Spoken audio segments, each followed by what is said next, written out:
Now that we've gone over the basics and how to do your citations and making sure that you're using OWL Purdue for writing your paper, I want to go ahead and show you how to actually format your paper starting with Google Docs.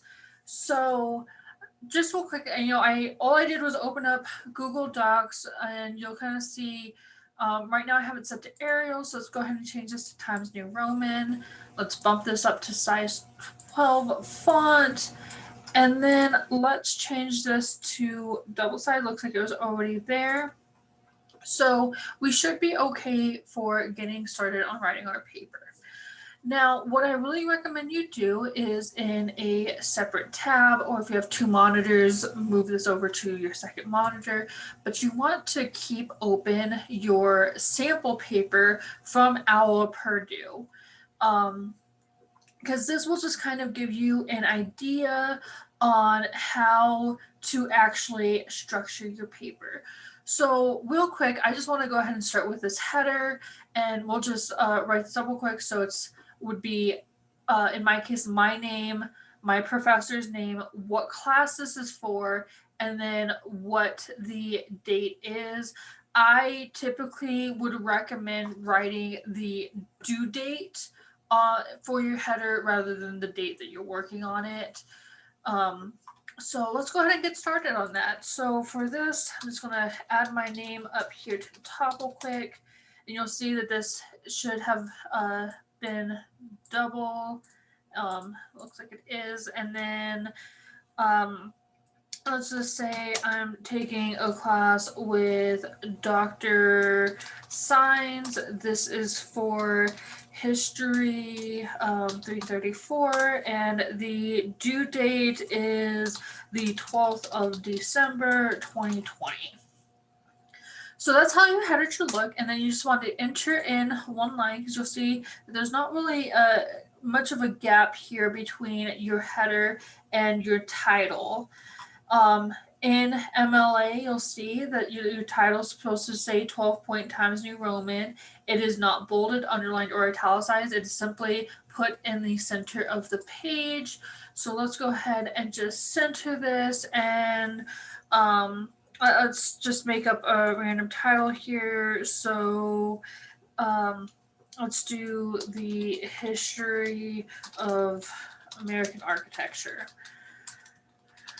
There you go. And then you enter one page, come back over to write a line, tab in, and here is where you can start writing your paper.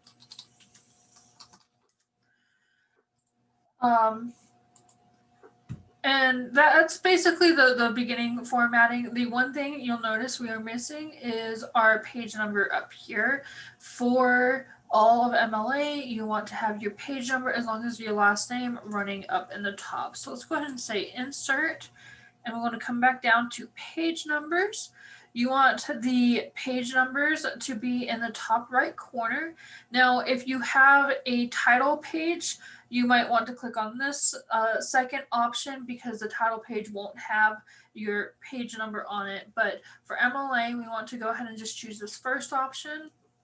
And then over here, just to the left of your page number, you want to go ahead and add your last name, spell your last name correctly. And then make sure that that is also set to Times New Roman, size 12 font, and your first page is good to go. So I'm going to go ahead and just delete all of this real quick because I actually have a paper started on the second page. I'm just going to kind of walk you through the information I already have here. So as I already showed you, I have my header over here on the side. This is actually a paper I turned in for an English class 5 years ago. That I wrote in MLA style. You'll see that I actually do have a few mistakes in here that I never corrected.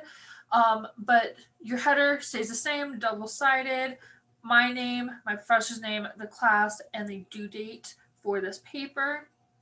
I have my header up here. My title is just in regular font centered. The reason why this section here is italicized is because that's the name of the book that I'm talking about in this paper. Then I just have, my sentence or my paragraphs started. You'll notice here is my first in-text citation. For this particular citation, I was using the introduction to the book. This particular book was found in an anthology, so it was a collection of multiple works from world literature. And then before the start of each piece of work, there was a short introduction written by one of the editors. However, I didn't know which editor actually wrote this particular introduction, so I don't have an author's name. Instead, I just used the title of the introduction and then what page number I found the introduction on. Same thing with the quote down here. My in-text citation is the very same thing. It is the name of the piece of work because I didn't have the author's name, and then the page number for this specific quote. As you kind of scroll through the paper, you'll notice the same thing I did down here. I had, in this case, an paraphrase came from this particular section of the work. So I included the page range, not just the specific page, and the period comes after the parentheses. In the case when I had more than one author, for example, this McKay et al., this particular work has multiple authors, so it's McKay et al., then the page number. Again, we already went over all of this in the video about in-text citations, so you just want to make sure that you're structuring it correctly. The one thing you will notice with my paper, let me scroll down and find it again. For MLA formatting, anytime you have a quote that is more than 4 lines of prose or 3 lines of verse, so if you are quoting from a poem or a play, for example, if you're quoting Shakespeare, if you have more than 3 lines, then you want to do it as a block quote.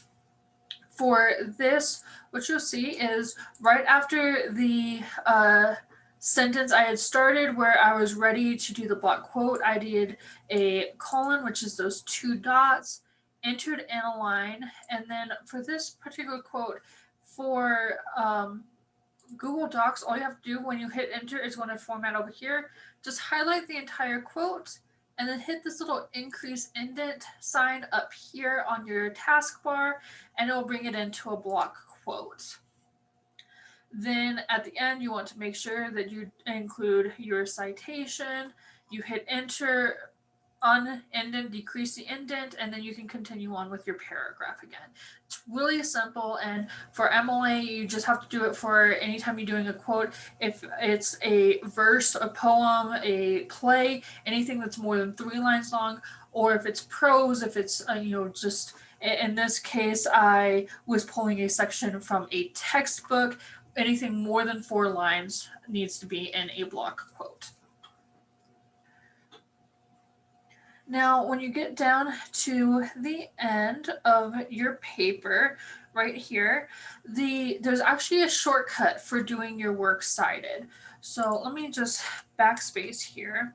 So instead of hitting enter multiple times to get it in the correct spot, on your keyboard, there is a little button off to the left bottom corner of your keyboard for Control Enter. It brings you to a new page, so you're not having to hit all those enters and go back to reformat things if you add things later and your lines move around, because it is on its own separate piece of paper, which is really helpful. Then the name of this page is Works Cited. That needs to be centered aligned. And then your Works Cited comes after that. Everything should be written in Mla format. I do have a few mistakes in there. I apologize for that. As I said before, this print is no longer necessary. That is an old way of writing MLA, so we can go ahead and take all of that out. But otherwise, everything should look familiar from what I was telling you in earlier videos. So the last thing that you might be wondering is, how did I get this to be in this sort of hanging line like this? So I'm going to go ahead and make a copy of this. Enter.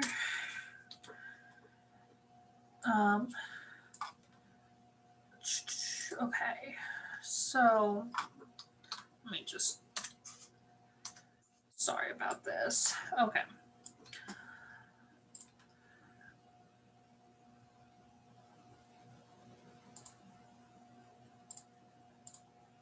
So when you're typing out your citations, it might look something like this. Let me just separate these lines so you can more easily see what my citations were. Looks like I have a print here I forgot to delete. So you'll see I have 6 citations. And when you originally write them out, it might look something similar to this.